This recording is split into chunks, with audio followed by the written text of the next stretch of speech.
Chapter 2, Kai and Gerda. Two children, Kai and Gerda, lived opposite each other in the town. They were such good friends that many people thought that they were brother and sister. But no brother and sister ever played as happily as Kai and Gerda, and with never a fight or a cross word. Although their families were poor, Kai and Gerda didn't care, for they were happy with each other and didn't need expensive toys. In the summertime, they would spend hours on the balconies outside the attic windows of their houses. Their fathers had each built them a little window box, and two planks were tied high across the street so they could walk or crawl from one house to the other. Kai and Gerda loved these window boxes. They grew pretty flowers in them to attract butterflies and other creatures. Their pride and joy were the two rose bushes, one in each box. Each year, the bushes would burst into flower and wind their way out across the street, twining themselves around each other as if they too loved each other just as much as Kai and Gerda. In the wintertime, the children had to find other games to play, for it grew cold in their country and icy in their country, and the flowers in the window boxes faded, and Kai and Gerda watched their rose blooms wither away. The planks were put away until spring, and the children had to run down 3 flights of stairs and back up 3 more flights of stairs in order to see each other. They would skate on the ice and play in the soft snow, not fearing the cold, for Kai's grandmother was always ready with a cup of hot chocolate and a warm rug to make them snug and cozy again.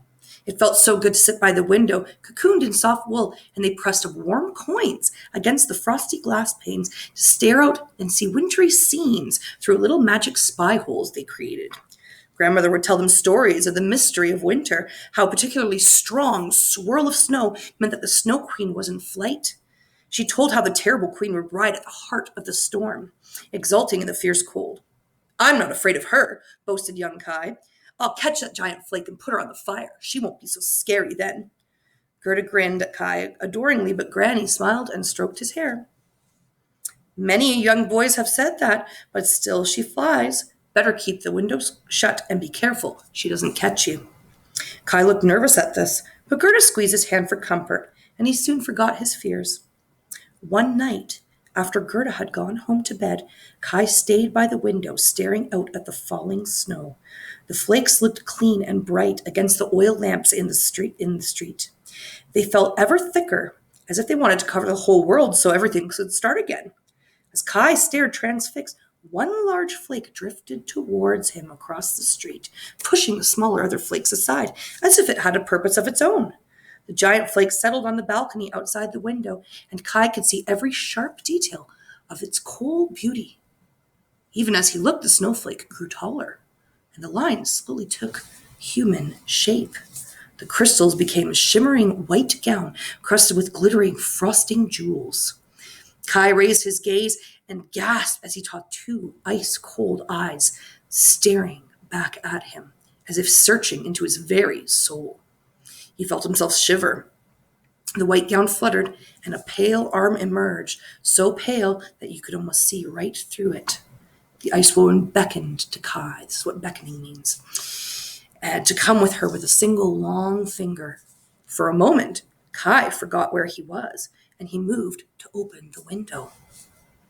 Just as he quickly remembered all of his grandmother's warnings, he slammed the shutters closed, rattling the panes and the pictures on the wall. He was surprised to find himself out of breath and a bit shaky. "The Snow Queen," he said to himself. "That must have been the Snow Queen."